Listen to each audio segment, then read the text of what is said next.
Hola, ¿qué tal? Muy buenas noches a todas las personas que nos siguen aquí por Nuevo Norte. Estamos en otra emisión de Razón Popular, donde vamos a seguir abordando estos temas de interés nacional y valga mencionar de índole popular que le interesan a nuestra gente, a nuestro pueblo y en general a todo el público. En esta ocasión, como lo ven, vamos a hablar sobre el cardenismo, el régimen de Lázaro Cárdenas y la expropiación petrolera, que como sabemos el 18 de marzo se cumple otra conmemoración de esta fecha, ¿no? De esta gesta histórica que tanto ha marcado la historia nacional. Buenas noches, Gabriela, ¿cómo estás? Buenas noches, un saludo a todos los que nos están viendo y los que nos van a ver. Y efectivamente, como bien señalas, se cumplen un año más de esta gesta que representó, porque fue un acontecimiento verdaderamente histórico que marcó parte de nuestro país y que es la expropiación petrolera el 18 de marzo. Y vamos a hablar también de ese personaje que durante los tiempos del neoliberalismo intentaron borrar, ¿no? Intentaron eliminar en algún sentido su legado, pero que por la dimensión de lo que representa el personaje no lo pudieron hacer, no lo lograron afortunadamente, y a partir del triunfo del gobierno de López Obrador, eh, insiste la Cuarta Transformación en reivindicarlo y estamos hablando ni más ni menos que del general Lázaro Cárdenas. Sí, del general Lázaro Cárdenas, un personaje crucial ideológicamente, políticamente y, digamos, eh, artífice y fundamental orquestador del Estado mexicano, ¿no? Eso es un poco vamos a hablar en esta ocasión, porque precisamente el 18 de marzo la expropiación petrolera fue un punto de inflexión que permitió, aparte de ser una bandera ideológica, representó la posibilidad de alcanzar la soberanía energética, encontrar usos y encontrar posibilidades de establecer un Estado fuerte, ¿no? Interventor, que pudiera regir la economía nacional, ¿no? Todas esas cosas se establecieron a partir, conjunto con otras, se establecieron el 18 de marzo, ¿no? Con la expropiación petrolera. Entonces, en primera instancia vamos a hablar a grandes rasgos sobre lo que fue el cardenismo como un régimen político, porque finalmente tiene ciertas características que lo describen eh, y que finalmente, aparentemente, se ha hablado mucho de ello, pero no sobra siempre estar reflexionando en torno a este régimen para ver las lecciones políticas que podemos entender hacia la actualidad. Bueno, en primera instancia vamos a hablar de esto, Gabriela, del régimen cardenista, después de la expropiación petrolera puntualmente, y luego hay unas reflexiones propias de lo que ha significado la soberanía energética en la historia de México, sobre todo a partir de la expropiación petrolera durante todo el siglo XX y por supuesto en la actualidad, ¿no? ¿Qué significa la defensa del petróleo, de los hidrocarburos y de la industria petroquímica nacional, ¿no? Eso es relevante en todos los sentidos. Bueno, para empezar, vamos a analizar, como sabemos, uno de los principales autores que hablaron en torno al cardenismo fue don Arnaldo Córdoba en su Política de Masas, donde describió en términos generales, en términos históricos, pero sobre todo en términos politológicos, lo que fue ese régimen, y a partir de ahí podemos entender también qué significó precisamente la expropiación petrolera, ¿no?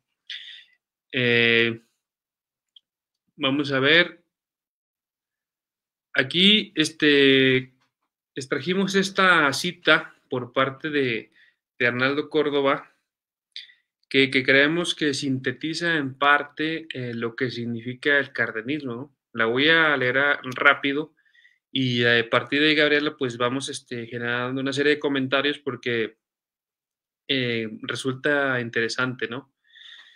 Don Arnaldo señalaba, desde cualquier ángulo que se le vea, Cárdenas es una criatura de la Revolución Mexicana, ideológica y políticamente. La idea central de su concepción en torno a la vida social es la idea del progreso de México, convertida muchas veces en reducción pragmática del progreso como progreso material. Para Cárdenas, el desarrollo de México no se daba ni como desarrollo capitalista ni como desarrollo socialista en el sentido marxista.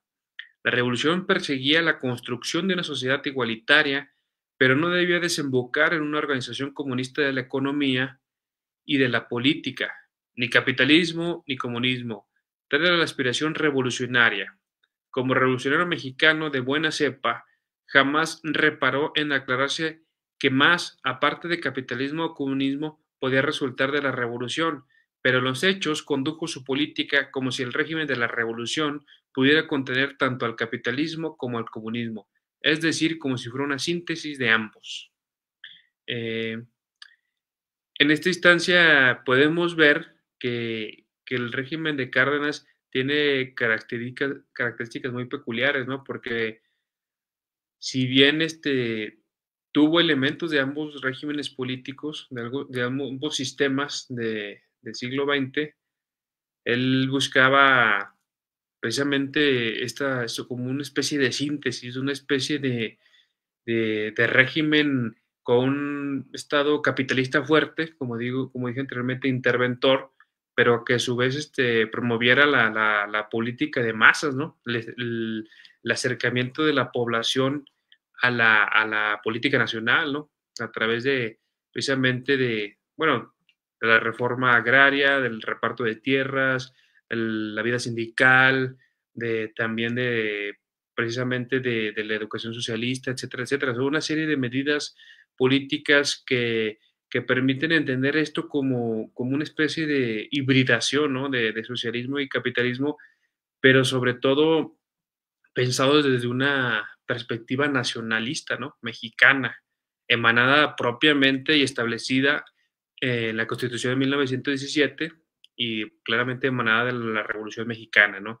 A grandes rasgos y así, en primera instancia, Gabriela, ¿qué opinas sobre esta cita de don Arnaldo Córdoba?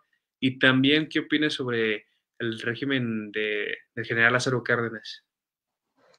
Pues mira, yo quisiera antes señalar que para hablar propiamente de lo que es el cardenismo hay que imaginar o hay que imaginarse la dimensión del personaje que fue Lázaro Cárdenas, ¿no? Es un hombre que, como sabemos, nace en Michoacán, Jiquilpan, Michoacán, pero que solamente llega a cuarto año de primaria, ¿no? Por aquellos de que decían que los presidentes tecnócratas no eran los mejores, ¿no? Pues llega hasta cuarto año de primaria y, como bien sabes, es muy cercano al grupo sonoro, al grupo de norteños que finalmente son los que triunfan en algún sentido en la revolución, es decir, a Obregón y Calles, pero después lo que lo convierte en estadista, yo creo que son dos cosas, porque bien señalan, ¿no? Por una parte,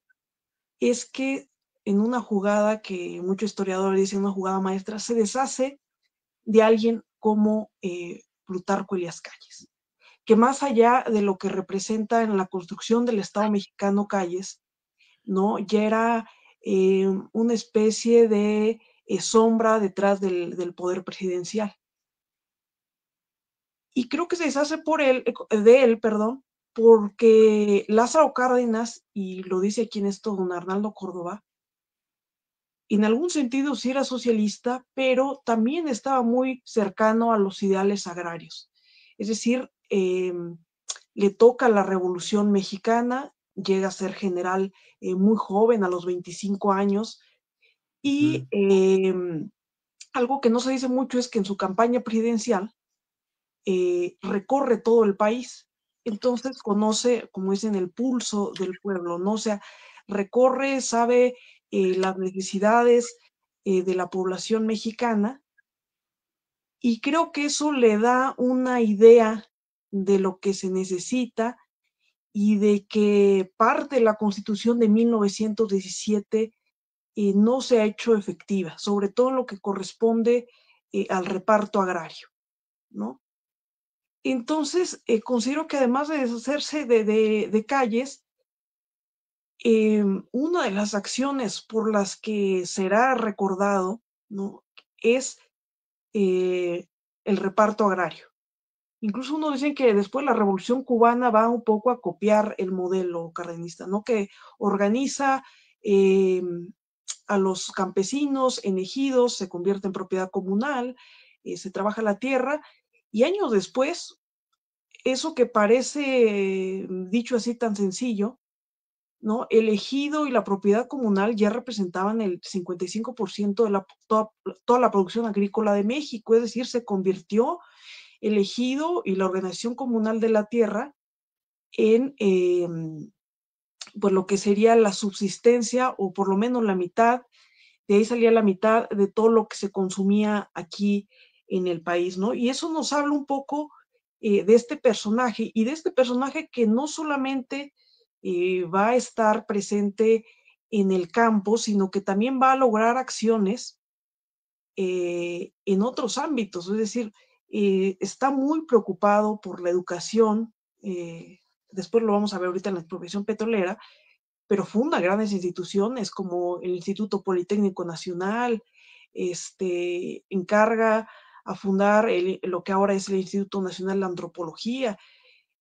En relaciones internacionales, bueno, es de los pocos que apoya al bando republicano, que recibe a Trotsky, ¿no? Incluso Trotsky escribe una carta donde dice, pues parece que el único presidente que verdaderamente tiene el valor a nivel mundial, ¿no? Para decir lo que piensa y hacer las cosas, ejecutarlas, es Lázaro Cárdenas, ¿no?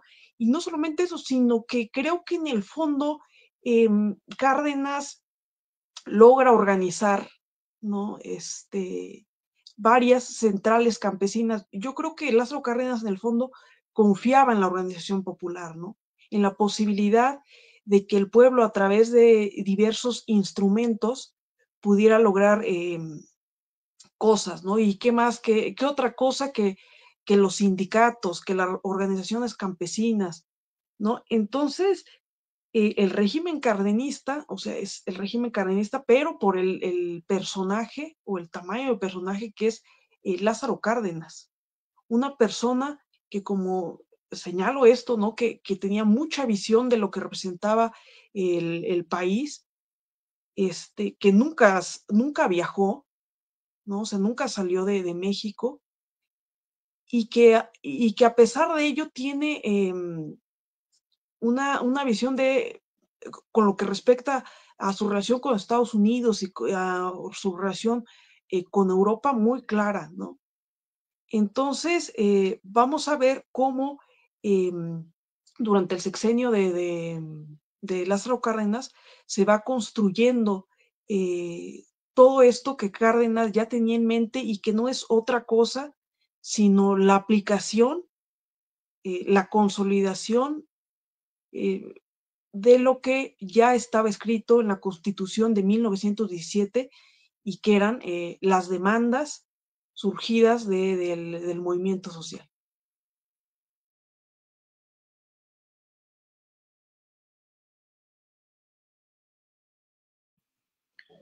Sí, Sí, sí, de acuerdo. Precisamente el régimen cardenista sí tenía, o podemos verlo desde ya casi un siglo, sí tenía confianza y apostaba por las masas, ¿no? En términos políticos, porque incluso varias medidas que tomó Cárdenas se sentían respaldadas por la población, o sea, la propia expropiación petrolera, como la vamos a ver, y también pues toda la cuestión de articulación de grupos que hizo a lo largo de todo su sexenio, ¿no?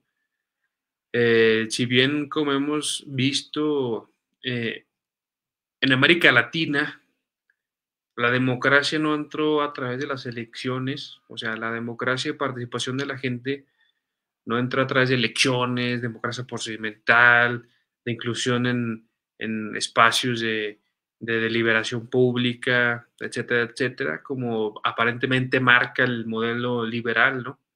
Sino que precisamente entró a través de los regímenes de, como se le dice, populistas, que establecieron una política de masas, establecieron una política de participación masiva de la población en las cuestiones de interés público y que finalmente eso conllevó pues digamos que una forma de gobernar que iba siempre de la mano de la gente, ¿no? Entonces, precisamente Cárdenas lo podemos ver en este aspecto que ya vamos a pasar a la cuestión de la explotación petrolera con el sindicato, ¿no? El recién inaugurado sindicato de trabajadores petroleros de México, pero también en el reparto agrario precisamente buscaba en torno a la figura del ejido los ejidatarios, que fuera un motor de una nueva articulación del campo mexicano. Como sabemos, todo esto viene establecido en la Constitución, que valga mencionar que el régimen de Cárdenas busca cumplir básicamente lo establecido en la Constitución de 1917 y claramente de la Revolución Mexicana, lo que vino las demandas de las históricas de la Revolución Mexicana. Y bueno, en el campo pasó eso, en la cuestión también de la, de la cuestión petrolera, pero también la cuestión de la refundación del Partido Nacional de la Revolución Mexicana, ¿no? Porque finalmente ahorita se puede ver ya la degradación de esas siglas, pero en su momento era un partido que buscaba incluir los sectores populares en la estructura, ¿no? Partidista. Entonces eso para su momento era algo pues inédito. De hecho, como señalaste tú, el régimen cardenista, bueno, la revolución, vamos a decir que la revolución mexicana que termina o culmina o llega a su máximo esplendor con el cardenismo, fue inspiración para diversos movimientos políticos nacionalistas y de liberación nacional a lo largo del mundo, ¿no? Desde, lógicamente, de la Revolución Cubana, pero también en Egipto con Nasser y otros movimientos, ¿no? De este tipo de, incluso podemos decir que cercanos a la, sí, a esta tercera vía, ¿no? De que existían en los 50, 60, 70. Entonces, ese Cárdenas su inspiración, ¿no? El régimen eh, de él. Y en ese sentido, podemos ver, pues, que no es una casualidad, pues, la política de masas del cardenismo, sino que es una cuestión impulsada constantemente a lo largo del sexenio y que nos dejó una herencia, ¿no? En todos los sentidos durante el siglo XX y en la actualidad, porque todavía podemos entender lo que es, por ejemplo, la soberanía energética en términos globales. Entonces, ahorita ya para pasar a la expropiación petrolera, pues básicamente pues podemos ver que precisamente después de bueno, como dicen diversos autores, entre ellos Lorenzo Meyer, en las raíces del nacionalismo petrolero en México, eh, digamos que la defensa del petróleo en México históricamente ha sido ya más que una cuestión meramente económica y ahora sí que industrial, es una cuestión y una bandera ideológica que permite a la gente, a la población, a los partidos políticos y al sentido de la política en México, eh, digamos, presentarse, expresarse como tal. Entonces, en ese sentido, ahí comenzó ese sentimiento de, de soberanía energética que precisamente lo vamos a estar viendo ahorita cómo la gente apoyó, ¿no? Después de que se dijo que finalmente no iban a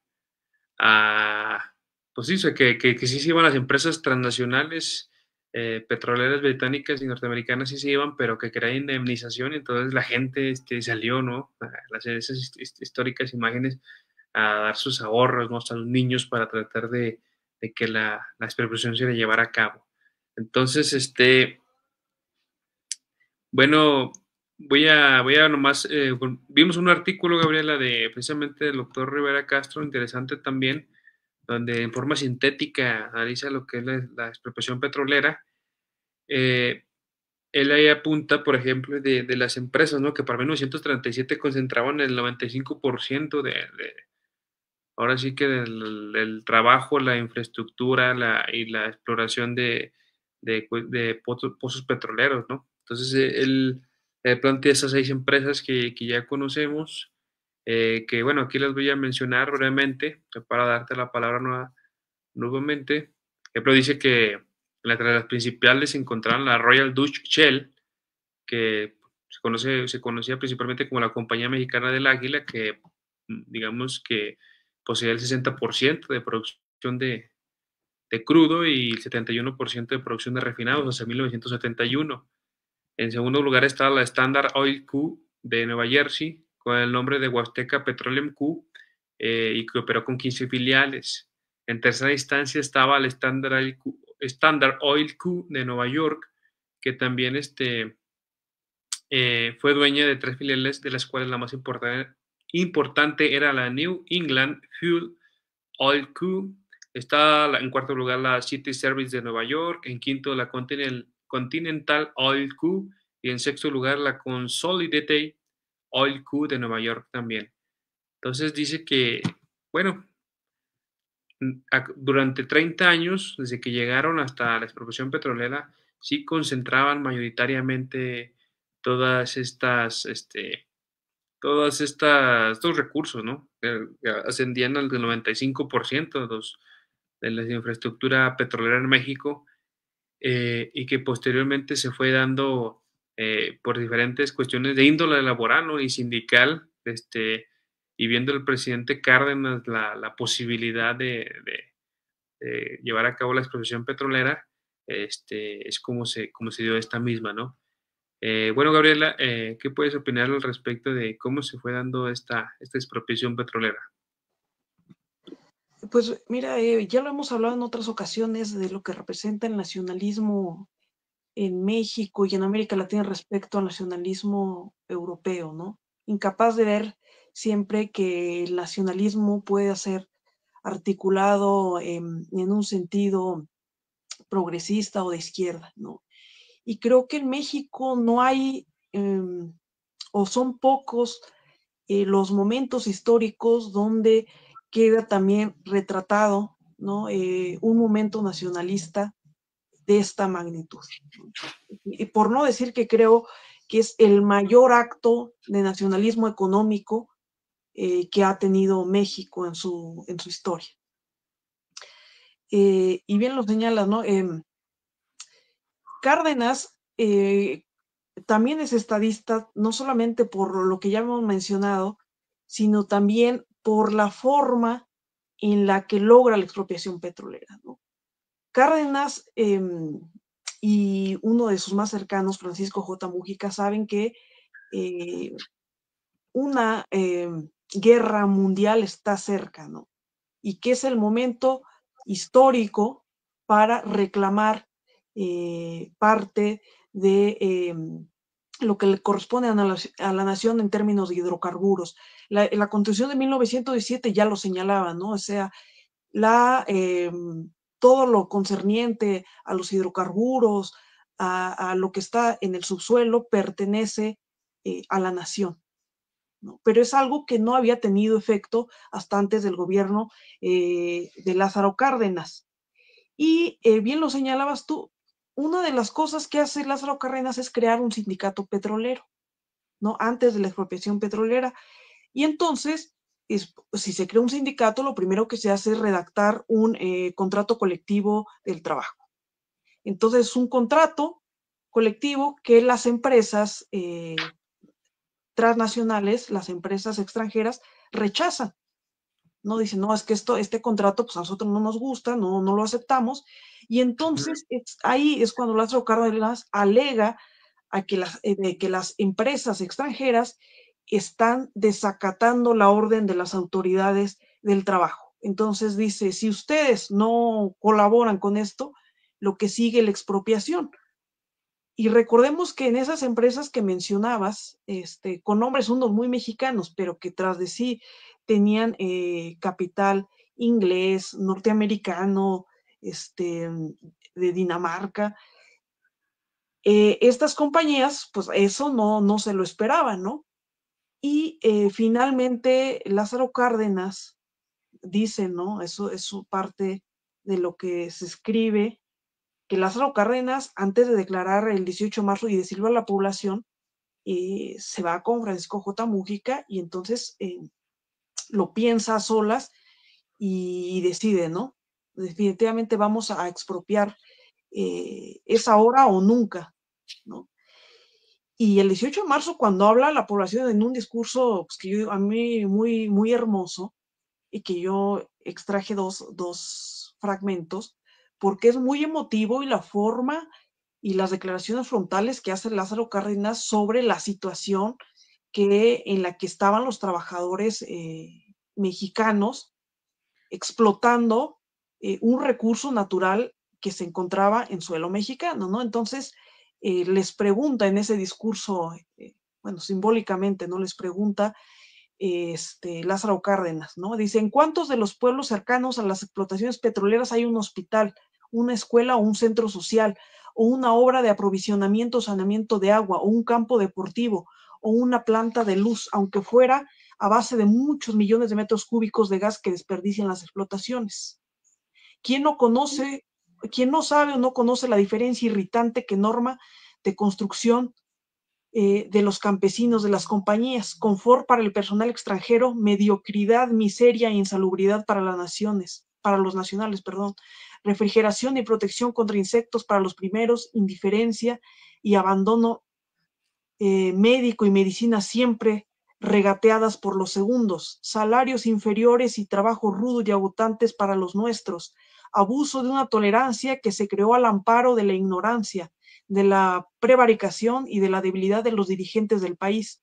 Es cierto, pero cuya urdidumbre pusieron en juego los inversionistas que no supieron encontrar suficientes recursos morales que dar en pago de la riqueza que han venido disfrutando. Eh, entonces les reclama, ¿no? Con un reclamo sumamente justo dice, bueno, están ustedes extrayendo toda esta riqueza nacional y vean cómo tienen a los trabajadores mexicanos, ¿no? Entonces dice, se acabó esta injusticia, les vamos a pagar, pero ya no les vamos a tolerar las formas en las que ustedes explotaron la riqueza nacional y no retribuyeron nada, ¿no? No dejaron nada a cambio. Y entonces son las imágenes que señalas de que para pagar bueno, la infraestructura que tenían esas empresas petroleras, se ve este gran acto pues sí, de nacionalismo, movido en parte por el discurso de Lázaro Cárdenas y lo que representaba en algún sitio las compañías extranjeras, de gente que empeña las joyas, la señora que empeña el collar, lo que tú dices, el niño que va a dejar el puerquito con el dinero, y se convierte la gente del campo, señores con sombrero que van a dejar lo que tienen, ¿no? O sea, el guajolote, el puerco, los animales de granja, y que se retrata, creo, uno de los momentos en los que tú dices que es esa movilización de la idea de nación frente a lo que nos están haciendo los extranjeros, ¿no? Las potencias extranjeras, y ese pueblo movilizado en la misma sintonía del gobierno mexicano, ¿no? Y entonces, y es un discurso el que lanza Lázaro Cárdenas muy largo, pero que ahora sí que les va enumerando a todas las compañías todos los agravios, ¿no?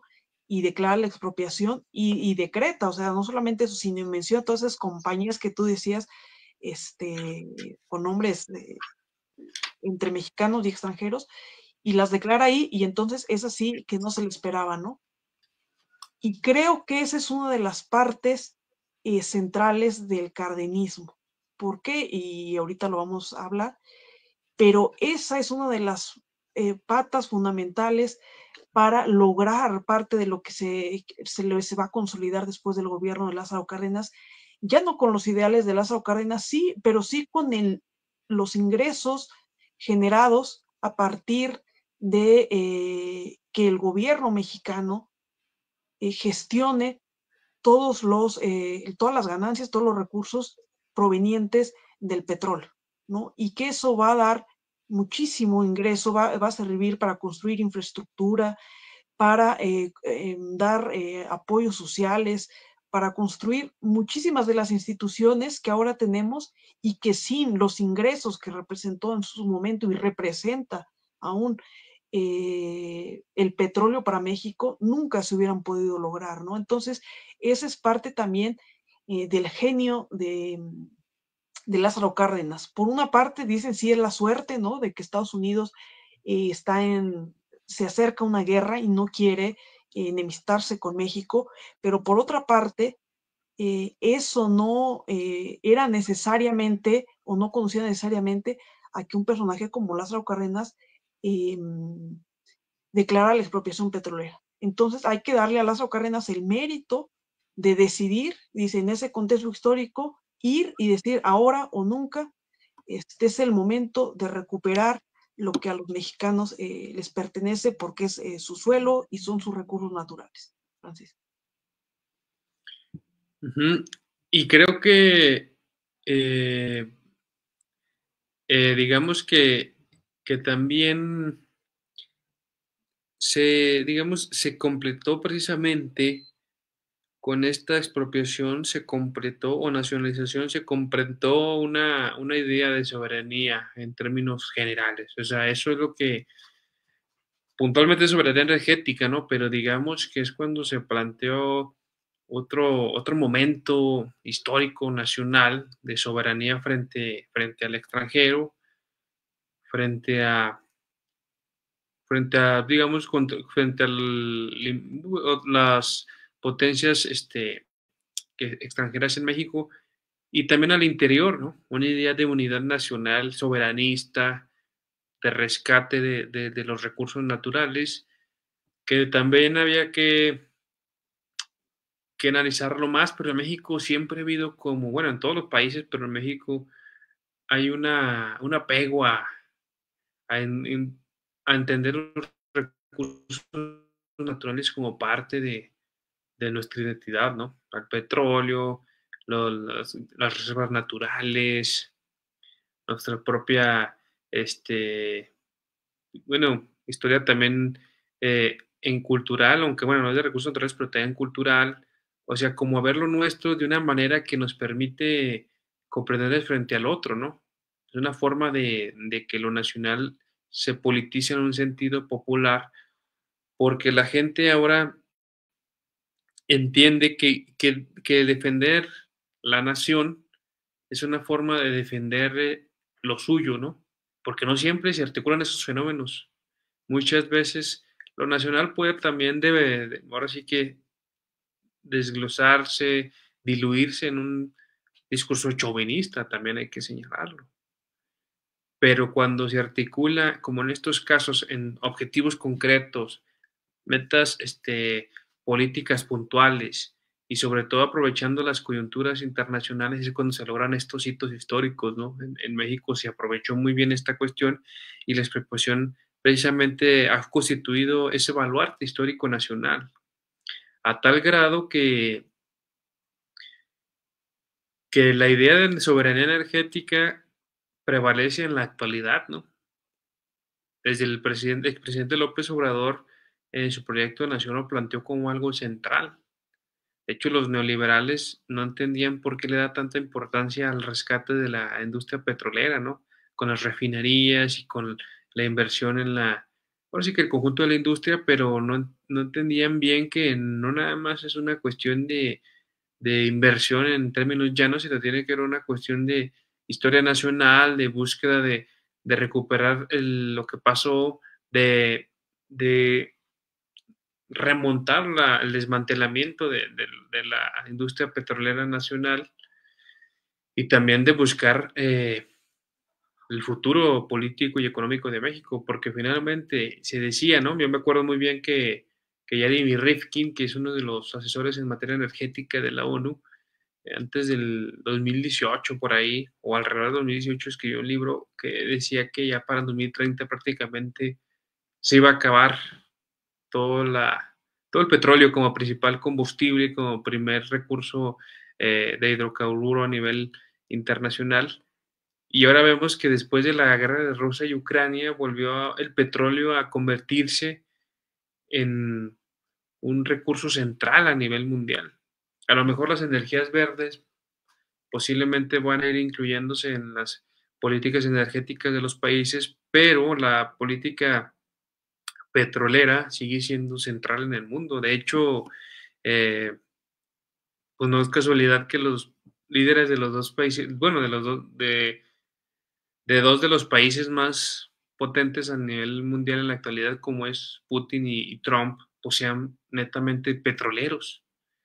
Pues ante ese escenario, en medio de la vorágine neoliberal de que había que apostar por otro tipo de energías, que hay que hacerlo, pero finalmente no sin olvidar lo que significa todavía el petróleo. En esas circunstancias, el presidente López Obrador recuperó esta idea de soberanía energética que viene heredada directamente del cardenismo, porque durante todas las décadas y los regímenes políticos o los sexenios fueron subsiguientes al de Cárdenas, a pesar de la degradación que pudo haber en ciertos momentos, pues siempre se mantuvo intacto hasta, bueno, hasta la entrada de la Madrid y el triunfo del proyecto de nación liberal. Hasta ese momento esto era como inamovible, ¿no? Era como el ideal propio del Estado mexicano y de la educación pública y de todo lo que significaba el simbolismo nacional popular en México. Entonces, esta herencia del cardenismo permite esas dos cosas, ¿no? Avanzar por la vía política de buscar apoyar al gobierno en momentos de crisis y buscar esas oportunidades para sacar algo en provecho de las masas. Curiosamente nos suena en la actualidad, ¿no? De cómo hay una crisis frente al país vecino y finalmente también esa crisis puede ser oportunidad para generar un cambio al interior y generar posibilidades de mejoramiento de las condiciones de México en términos globales, ¿no? Económicos, políticos.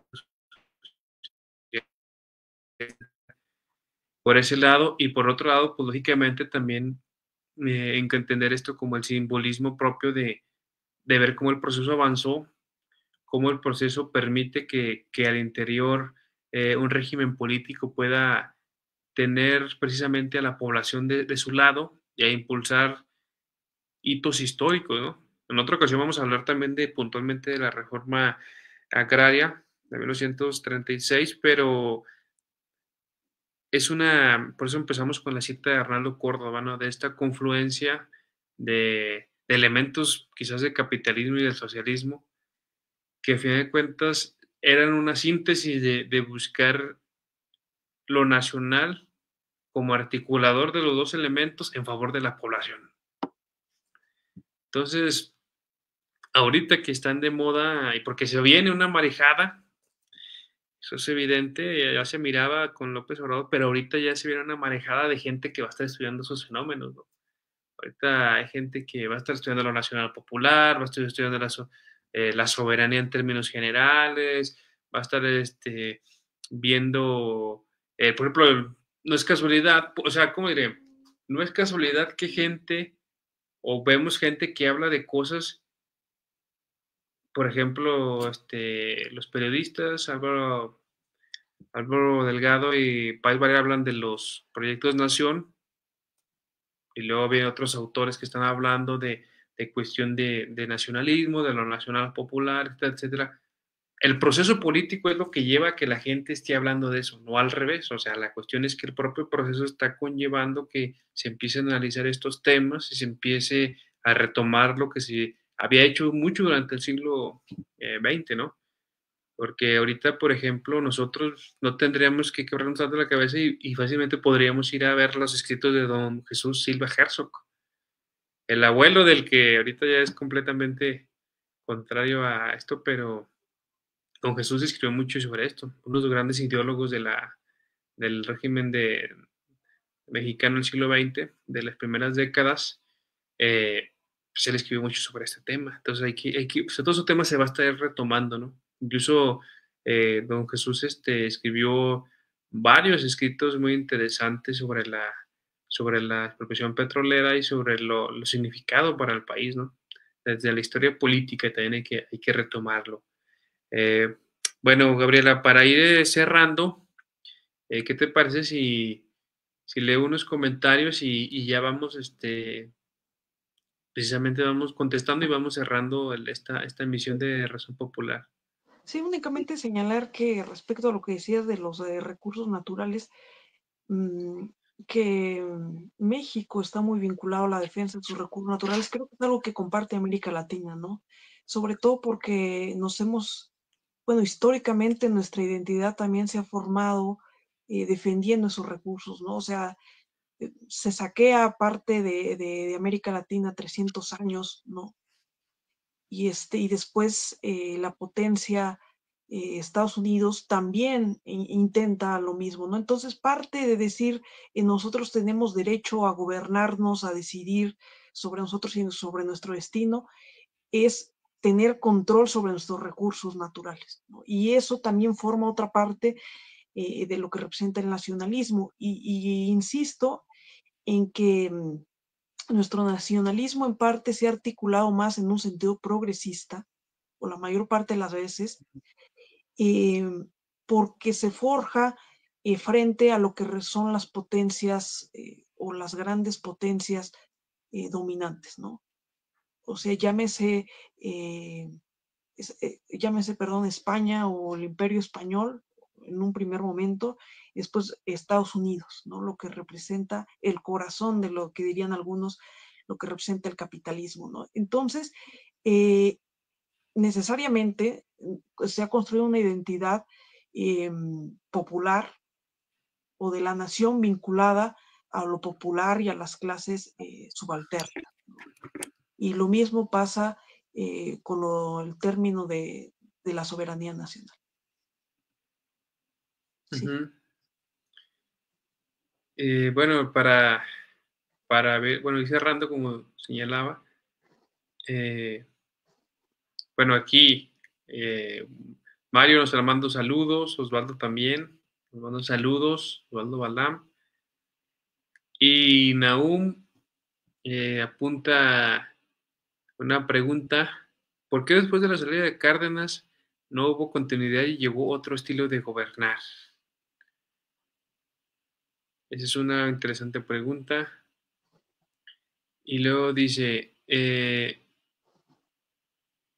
bueno, dice que Cárdenas no tuvo la manera de elegir a su sucesor, hubo miedo de su postura ideológica. Bueno, pues allá, digamos, ahí está. Yo creo que Dime. en parte, o sea, eso es una buena pregunta y creo que los historiadores todavía no lo encuentran respuesta, ¿no? Solamente Lázaro Cárdenas sabe los motivos. Su más cercano siempre fue Francisco J. Mujica, pero creo que tuvo miedo, ¿no? De las reacciones que se pudieron haber suscitado al interior entre gente de la milicia que era conservadora, ¿no? Y yo creo que tuvo miedo de que saliendo de una revolución se volviera México, volviera a entrar en una guerra civil, ¿no? En un enfrentamiento al interior. Y creo que ese miedo influyó en la elección que al final hace por Manuel Ávila Camacho, ¿no? Un personaje pues que nada tenía que ver con la dimensión que era también Francisco J. Mújica, eh, pero que dado el contexto en el que estaba Lázaro Cárdenas, eh, creo que se entiende la elección que hace por Manuel Ávila Camacho. Ok. Bueno, y luego apunta también el compañero Nahum, este, bueno, dice que él cree que en estos tiempos sería diferente, pero aunque no llevarían cochinos y guajolotes, la gente estaría dispuesta a dar lo que fuera. Eso puede ser, ¿no? En la actualidad, pues habría que ver, ¿no? y dice que la defensa del litio puede ser la nueva expropiación a ese nivel y que nuestro nacionalismo es distinto y único en el mundo. Bueno, ya para cerrar, Y señalar nada más también lo que dice, porque a veces no se recuerda el papel que juega también, dicen, la esposa de Lázaro Cárdenas, pero Amalia Solórzano, ¿no? Que va a vivir todavía muchísimo tiempo después de Lázaro Cárdenas y que como Lázaro Cárdenas va a ser congruente hasta el final de sus días. ¿Por qué? Porque es parte de bueno, es la que recibe a los niños del exilio español en Michoacán, ¿no? Es también la mujer que organiza todas estas colectas populares donde se recaba el dinero de la gente sencilla para pagar la expropiación petrolera. Va a estar apoyando el movimiento estudiantil de 1968, va a ser vista ahí en la Marcha del Silencio, ¿no? Junto al rector de la UNAM, va a apoyar en el 94 el zapatismo y a las comunidades indígenas y, o sea, va a ser congruente a lo largo de toda su vida hasta que fallece en 2008, pero creo que es una compañera muy en sintonía con lo que representa Lázaro Cárdenas. Nada más para constar, Ana. ok, sí. Sí, sí, me faltó ahorita leer ese comentario. Sí, claro, esa es una figura fundamental ahora sí que de la historia nacional y que no sé hasta qué grado, Gabriela, tú que conoces más puntualmente el peronismo, hasta qué grado pudo tener un papel parecido al de Evita Perón aquí en México, doña Amalia.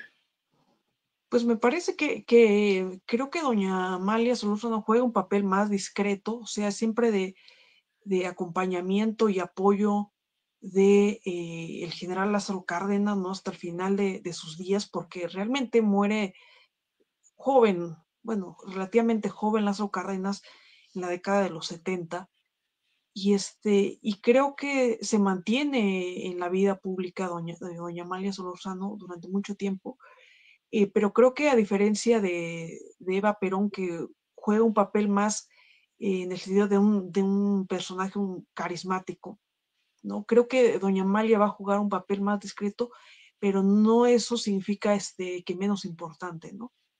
Porque creo que lo que es difícil es mantener esa congruencia a lo largo, pues prácticamente de toda la vida, ¿no? Y estar, como dijeran, de siempre del lado correcto de la historia, ¿no?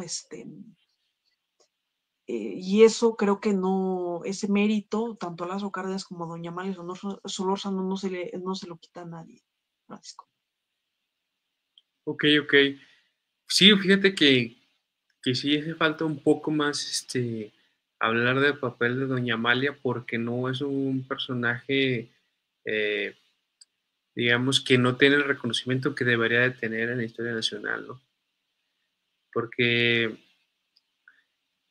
yo creo que finalmente su aporte al proceso político que encabezó Lázaro Cárdenas es propio de un análisis historiográfico, ¿no? Habría que explorarlo, Gabriel, a ver si precisamente hubo yo supongo que sí, escritos al respecto, pero a final de cuentas, para la cuestión ideológico-política es necesario retomar su figura, ¿no? Como una persona que comprende precisamente la sintonía de, de la lucha nacional popular y de la lucha de las masas, ¿no? En México. Eh, bueno,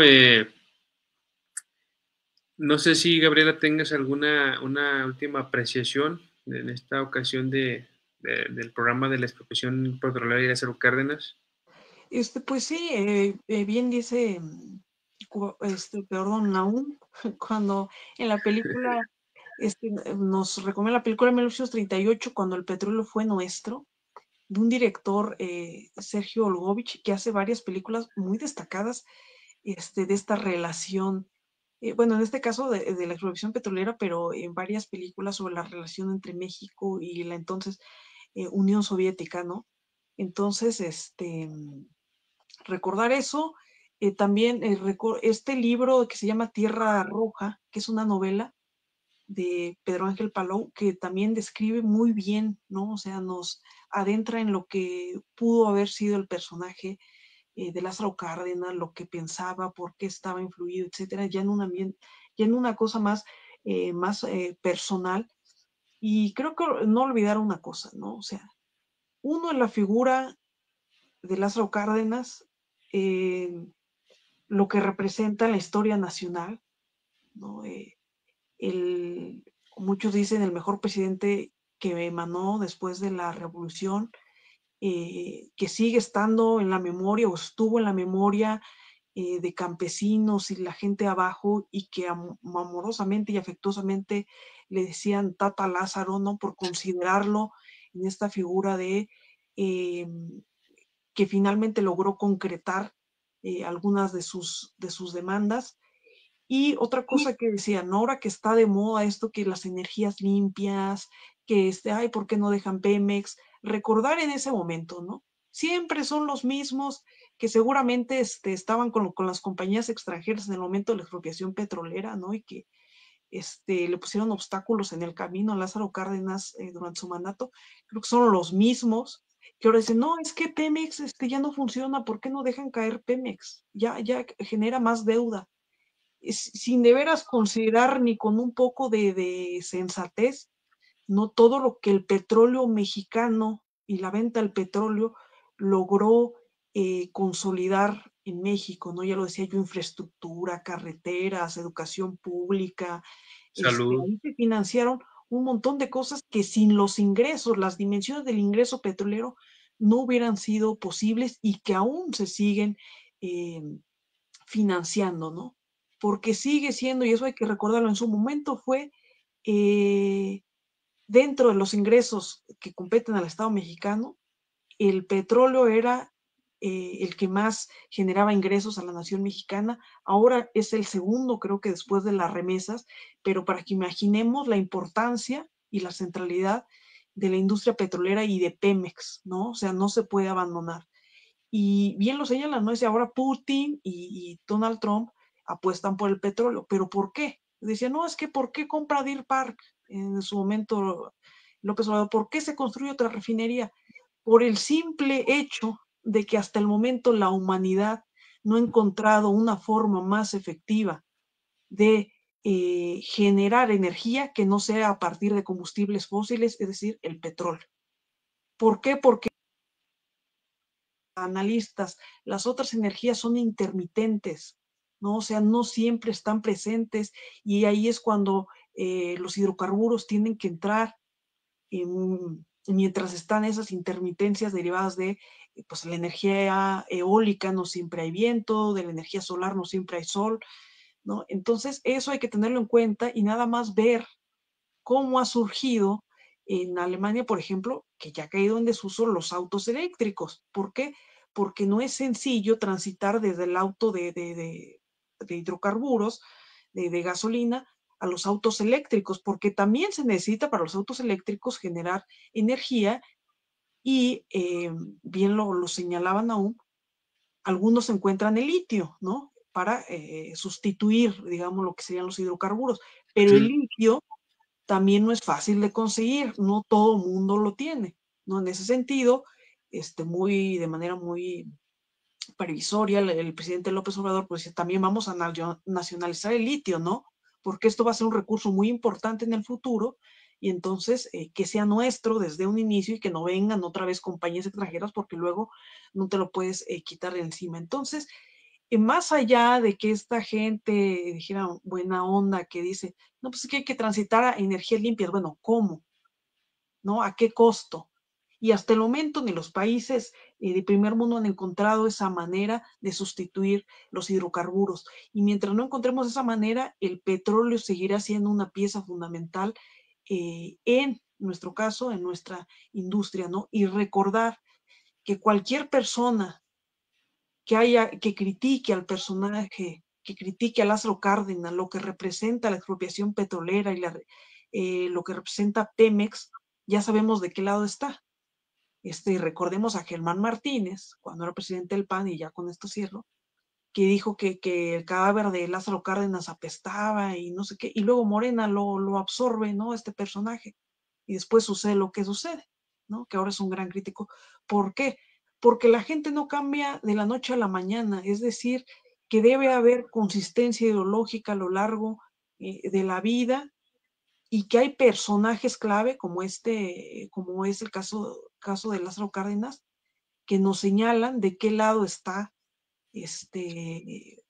pues sí, o sea, los personajes políticos en relación a lo que opinan de Lázaro Cárdenas, lo que consideran que fue Lázaro Cárdenas, creo que nos deja muy claro de qué lado están, y hay que tener mucho cuidado con aquellos que, que minimizan o directamente ya critican los logros del presidente Lázaro Cárdenas, ¿no?